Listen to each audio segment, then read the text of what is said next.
आणि आता इथून पुढे महाराष्ट्रातल्या बातम्यांचा वेगवान आढावा मुल्लुख महाराष्ट्र सुपरफास्ट।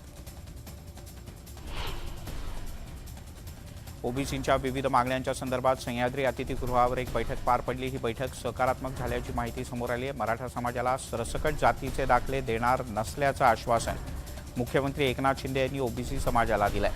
तसंच ओबीसींना धक्का न लावता मराठ्यांना आरक्षण देणार असल्याचं आश्वासन सुद्धा सरकारच्या वतीनं देण्यात आलं। आरक्षण विरोधी सरकार असून भाजप कधीच कुणाला आरक्षण देऊ शकत नाही अशी टीका काँग्रेसचे प्रदेशाध्यक्ष नाना पटोले यांनी केली। ते ओबीसी आरक्षणासंदर्भातल्या बैठकीबद्दल बोलत होते। जातनिहाय जनगणना हाच या सगळ्यावर उपाय असल्याचं त्यांनी म्हटलं। ठाकरे गट तसंच शिवसेना दसरा मेळावा शिवाजी पार्कवर घेण्यासाठी आग्रही आहेत। दोन्ही गटाकडून शिवाजी पार्क मैदान दसरा मेळाव्यासाठी मिळावं यासाठी 1 महिना आधीच मुंबई पालिकेच्या विभागीय कार्यालयात पत्र देण्यात आलंय। शिवसेनेच्याकडून आमदार सदा सरवणकर यांनी शिवाजी पार्कमध्ये दसरा मेळाव्यासाठी परवानगी मागितली। महापालिकेला याबद्दल पत्रही दिलंय।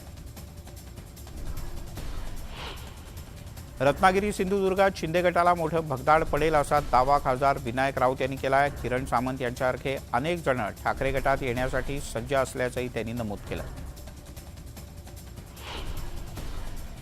विधानसभा अध्यक्ष राहुल नार्वेकर हे घाना देशाच्या दौऱ्यावर आहेत। अपात्रता सुनावणी प्रकरणात वेळकाढूपणा करण्यासाठीच नार्वेकर घाना दौऱ्यावर गेले असल्याचा आरोप उबाठा गटाचे खासदार संजय राऊत यांनी केला। तर उबाठा गटाला पराभव समोर दिसत असल्यानंच नैराश्यातून असे बेछूट आरोप होत असल्याचा टोला आमदार संजय शिरसाट यांनी लगावलाय। कर्जत जामखेडचे आमदार रोहित पवार यांच्या बारामती अॅग्रो कारखान्यातील डिस्लरी युनिटला प्रदूषण नियंत्रण महामंडळाकडून नोटीस बजावण्यात आली। या कारखान्यातल्या डिस्लरी प्लांटमुळे प्रदूषण होत असून हा प्लांट 72 तासांमध्ये बंद करावा अशा सूचना नियंत्रण महामंडळाकडून देण्यात आल्या होत्या।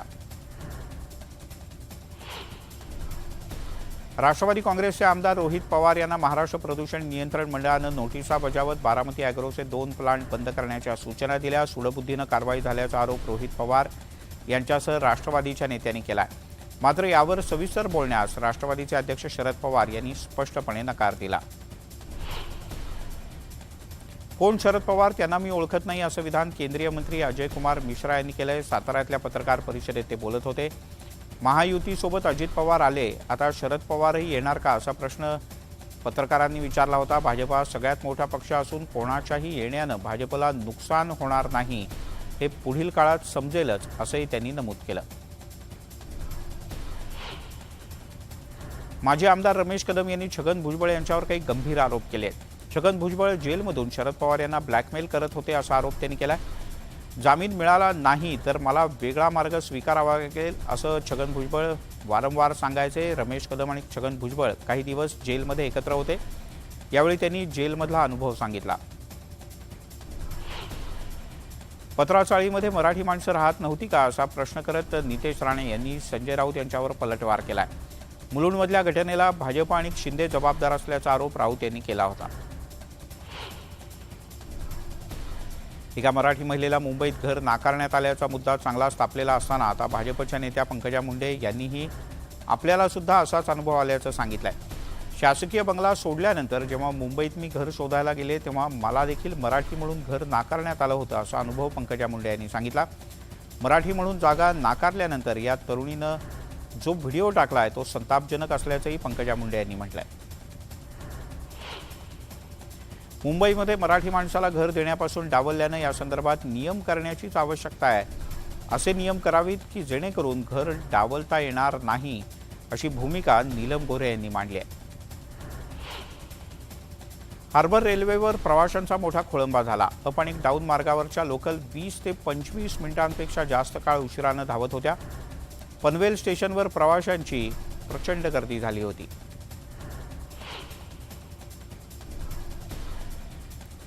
मावळमध्ये डॉल्बी बंद करा असं सांगितल्याच्या रागातून टोळक्यानं एका कुटुंबाला बेदम मारहाण केली। सोमाटणे फाटा इथे शिंदे कुटुंबातील मुलाचं निधन झालं। यामुळे घरासमोर डॉल्बी लावू नका असं सांगण्यात आलं। याचा राग मनात धरून टोळक्यानं मारहाण केली। या प्रकरणी 21 जणांना अटक करण्यात आली। बुलढाण्यातील कवठळ गावात 2 गटात वाद झाला। या घटनेनंतर गावात तणावपूर्ण वातावरण निर्माण झालं। या प्रकरणी पोलिसांच्याकडून अधिक तपास सुरू आहे। अहमदनगरच्या सावेडी इथे पोलिसांनी परवानगी नाकारली असतानाही गौतमी पाटीलच्या कार्यक्रमाचं आयोजन करण्यात आलं होतं। तोफखाना पोलिसांनी या कार्यक्रमाला परवानगी नाकारली होती, पण तरीही गौतमी पाटीलचा कार्यक्रम ठेवला गेला। यावेळेला गौतमीला पाहण्यासाठी तरुणांनी मोठ्या प्रमाणात गर्दी केली होती। गौतमी पाटीलचा स्वीय सहाय्यक आणि कार्यक्रम आयोजित करणाऱ्या मंडळाच्या अध्यक्षांवर तोफखाना पोलीस ठाण्यामध्ये गुन्हा दाखल करण्यात आला आहे। परवानगी नसताना कार्यक्रम आयोजित केल्याप्रकरणी ही कारवाई करण्यात आली आहे। पालघर जिल्हा परिषदेच्या शिक्षण विभागाचा भोंगळ कारभार पुन्हा एकदा उघडकीस आला आहे। तलासरी तालुक्यातील सूत्रकार डोंगरपाडा इथे शाळेत विद्यार्थ्यांच्या हातात पुस्तकाच्या ऐवजी चक्क जुगारात खेळले जाणारे पत्ते असल्याचं समोर आलंय। स्थानिक नागरिकांच्याकडून याबद्दल संताप व्यक्त होतोय।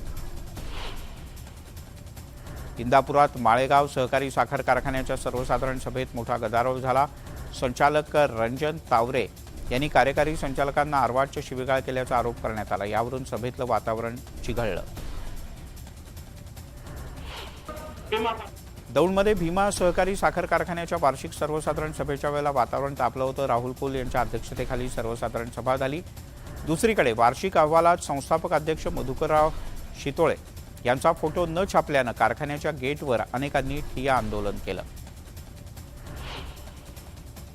कोल्हापुरातील राजाराम सहकारी साखर कारखान्याची वार्षिक सभा किरकोळ विशेष विरोध वगळता शांततेत पार पडली। सतेज पाटील गटाला सत्ताधारी सभासदांनी पुढे येऊ दिलं नाही, त्यामुळे सतेज पाटील गटानं सत्ताधाऱ्यांचा तीव्र शब्दात निषेध केला। कारखाना कोल्हापूर जिल्हा कार्यक्षेत्रात असताना सांगली जिल्ह्यातील सभासद का वाढवले असा प्रश्न यावेळी उपस्थित करण्यात आला।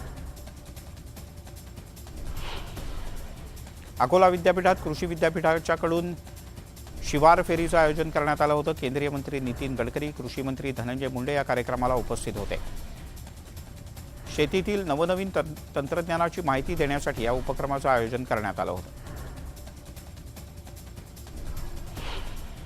पाण्याच्या शोधात असलेलं हरणाचं पाळस विहिरीमध्ये पडल्याची घटना परभणीच्या रायपूरमध्ये घडली। परिसरातल्या नागरिकांनी या पाळसाला विहिरीतून सुखरूपपणे बाहेर काढलं आणि जीवदान दिलं। नवी मुंबईत सायन पनवेल महामार्गावर रास्ता रोको करण्यात आला। मिरजेत बेडग इथली डॉक्टर बाबासाहेब आंबेडकर कमान पुन्हा बांधून देण्याची मागणी करण्यात आली। प्रशासनाच्याकडून कमान बांधणार असल्याचं सांगण्यात आलं, मात्र अजूनही बांधकाम सुरू न झाल्यानं आंदोलन केलं गेलं।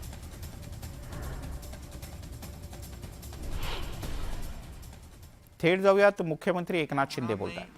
त्यांचं आरक्षण कमी होणार नाही ही भूमिका पहिल्यापासूनची आहे।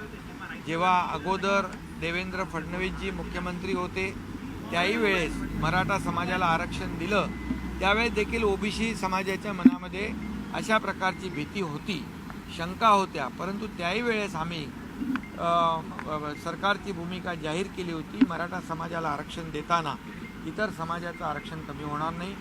आजही तीच भूमिका आमची आहे। मराठा समाजाचं जे रद्द झालेलं आरक्षण आहे ते मिळवून देण्यासाठी सरकार कटिबद्ध आहे, परंतु ते देत असताना त्यावर कामही सुरू झालेलं आहे। ते देत असताना ओबीसी किंवा इतर समाजाचं आरक्षण कमी होणार नाही, त्यांच्यावर अन्याय होणार नाही, अशा प्रकारची भूमिका सरकारची आहे। त्याचबरोबर ओबीसी समाजाच्या काही इतर मागण्या होत्या, जसं सारथी आहे, अण्णासाहेब पाटील आर्थिक विकास महामंडळ आहे, बार्टी आहे, महाज्योती आहे, TRT आहे, यामध्ये काही प्रमाणामध्ये विसंगती या ठिकाणी त्यांनी निदर्शनास आणून दिली, तर त्यावर देखील सर्व समाजाच्या विद्यार्थ्यांना त्यामध्ये सुसूत्रता असली पाहिजे, समानता असली पाहिजे। परदेशी शिक्षण घेणाऱ्या विद्यार्थ्यांसाठी शिष्यवृत्ती, त्याचबरोबर जे व्याजाचा परतावा म्हणजे लोन फ्री इंटरेस्ट या बाबतीत देखील चर्चा झाली, हॉस्टेलच्या बाबतीमध्ये चर्चा झाली। अशा अनेक विषयांवर आजच्या बैठकीमध्ये सकारात्मक चर्चा झालेली आहे आणि ओबीसी समाजाला त्यांनी देखील समाधान व्यक्त केलं। आमची भूमिका पूर्वी होती ती आजही सरकारची भूमिका आहे की मराठा समाजाला जे रद्द झालेलं मूळ आरक्षण देत असताना इतर कुठल्याही समाजावर अन्याय होऊ नये ही भूमिका त्यांना पटलेली आहे। मराठा समाजाला ओबीसी मधून आरक्षण देणार की नाही देणार या संदर्भामध्ये चर्चा झाली। त्यांना आम्ही स्पष्ट सांगितलं की जे पूर्वीची जी भूमिका मराठा समाजाच्या बाबतीमध्ये सरकारची होती ती आजही आहे. जे रद्द झालेलं आरक्षण जे आहे ते मराठा समाजाला मिळवून देण्याची जबाबदारी सरकारची आहे. त्याच्यावर कामही सुरू झालेलं आहे. पण ते देत असताना इतर समाजावर, ओबीसी समाजावर किंबहुना इतर समाजावर अन्याय सरकार करणार नाही, ही भूमिका स्पष्टपणे आज सरकारने मांडलेली आहे. आज ओबीसी समाज के जो प्रतिनिधि थे उनकी बैठक हुई है. उसमें कई लोग थे और उनके मन में जो संभ्रम था कि मराठा समाज को आरक्षण से लेकर वो दूर हुआ है. मराठा समाज को जब पहले आरक्षण जब हमारी सरकार ने दिया था, जब देवेंद्र फडणवीस जी मुख्यमंत्री थे, तब भी ओबीसी के समाज में यही डर था कि हमारा आरक्षण कम होगा क्या. लेकिन तब भी हमारी वही भूमिका थी. मराठा समाज को आरक्षण दिया था, तब ओबीसी का कम आरक्षण नहीं किया था. आज भी हमारी वही भूमिका है.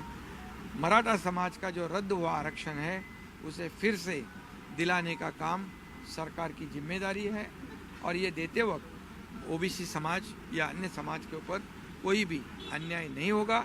उसके साथ ओबीसी की कई और अन्य इश्यूज थे, जैसे विद्यार्थी को लेकर, सारथी बार्टी महाज्योति को लेकर, हॉस्टल को लेकर, ऐसे कई मुद्दों पर चर्चा हुई और सरकार ने पूरी तरह ओबीसी समाज के बातों को गंभीरता से लिया है और इससे आज की बैठक सफल हुई है, उनका समाधान हुआ है और सरकार की भूमिका जो पहले थी वही आज भी कायम है.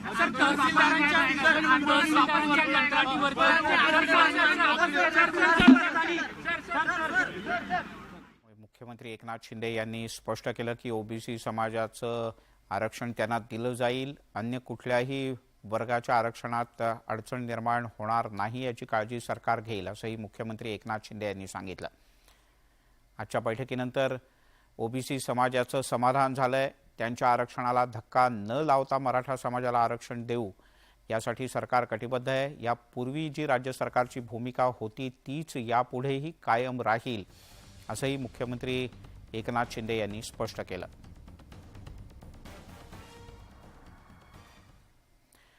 आणि आता आणखीन काही बातम्यांचा आढावा. मुंबईतल्या अंधेरी भागात लक्ष्मी इंडस्ट्रियल इस्टेट भागात किन्नर समाजाकडून मनेका गांधी यांच्या विरोधात आंदोलन करण्यात आलं. इस्कॉनच्या विरोधात केलेल्या विधानाचा त्यांनी निषेध केला. नवी मुंबईत वादळी वाऱ्यासह जोरदार पाऊस झाला. पावसामुळे काही ठिकाणी पाणी साचलं. दरम्यान रायगड आणि ठाणे जिल्ह्यात पावसाचा ऑरेंज अलर्ट देण्यात आला आहे. नांदेड जिल्ह्यात जोरदार पावसानं हजेरी लावली. सतत कोसळणाऱ्या पावसामुळे नदी नाल्यांच्या पाणीसाठ्यात मोठी वाढ झाली आहे. पिकासाठी हा पाऊस लाभदायक ठरणार असल्यानं शेतकरी समाधान व्यक्त करत आहेत. नालासोपाऱ्यात वीज वाहक तारेला स्पर्श झाल्यानं महिलेचा मृत्यू झाला. या प्रकरणी महापालिका आणि महावितरणच्या विरोधात कुटुंबियांच्याकडून संताप व्यक्त करण्यात आला. रत्नागिरीत ईदच्या निमित्तानं मोठी मिरवणूक काढण्यात आली. यावेळेला मुस्लिम बांधवांच्याकडून उपस्थितांना ईदच्या शुभेच्छा देण्यात आल्या. भाजपच्या नेत्या मनेका गांधी यांना इस्कॉनच्या विरोधात वादग्रस्त वक्तव्य करणं भोवलंय. मनेका गांधी यांना 100 कोटी रुपयांच्या मानहानीची नोटीस बजावण्यात आली. इस्कॉन सोसायटीकडून ही नोटीस पाठवण्यात आली. त्यासोबतच मनेका गांधी यांनी केलेले आरोप निराधार असल्याचं सुद्धा इस्कॉननं सांगितलं आहे. कावेरी नदीचं पाणी तामिळनाडूला सोडण्यास कर्नाटकातल्या संघटनांच्याकडून तीव्र विरोध करण्यात आला. या पार्श्वभूमीवर कर्नाटकात राज्यव्यापी बंद पुकारण्यात आला होता. या बंदला प्रतिसाद मिळाला. दरम्यान 200 पेक्षा अधिक आंदोलनकर्त्यांना पोलिसांनी ताब्यात घेतलंय. तर तीव्र निदर्शनामुळे कॅम्पेगौडा आंतरराष्ट्रीय विमानतळावरून 44 उड्डाणं रद्द करण्यात आली. दुसरीकडे राज्यातील वाहतूक सेवा सुद्धा विस्कळीत आहे. बलुचिस्तान प्रांतात ईदच्या मिरवणुकीत आत्मघातकी स्फोट झाला. या स्फोटात आतापर्यंत 52 जणांचा मृत्यू झालाय. मस्तुंग जिल्ह्यात एका मशिदीच्या जवळ हा स्फोट झाला. हा स्फोट इतका भीषण होता की परिसरातली वाहनं आणि घरांच्या काचांच्या ठिकऱ्या उडाल्या. बॉक्स ऑफिसवर प्रभासचा बहुचर्चित सालार पार्ट 1 या सिनेमाचे किंग खानच्या आगामी डंकी सिनेमासोबत जोरदार फाईट होणार आहे. दोन्ही सिनेमे 22 डिसेंबरला एकाच दिवशी सर्व चित्रपटगृहांमध्ये प्रदर्शित होतील.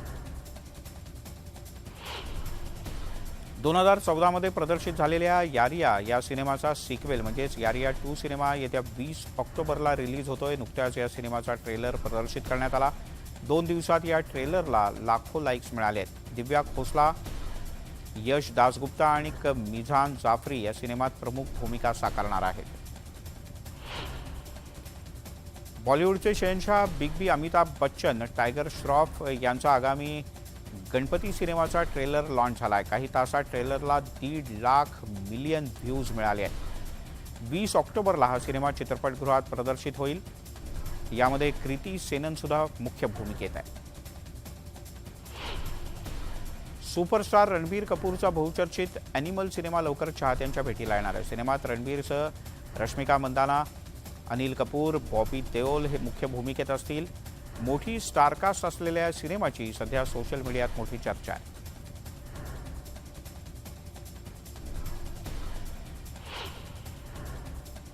यासोबत मुलुक महाराष्ट्रामध्ये इथे थांबूयात, पण जाताना एक महत्त्वाची आठवण. मुंबईतल्या मुलुंडमध्ये मराठी महिलेला घर नाकारल्याच्या घटनेनंतर मनसेचे अध्यक्ष राज ठाकरे यांनी सज्जड दम दिला आहे. नेमकं काय घडलंय आपण पाहणार आहोत स्पेशल रिपोर्टमध्ये. रात्री 8 वाजता फक्त न्यूज 18 लोकमतवर.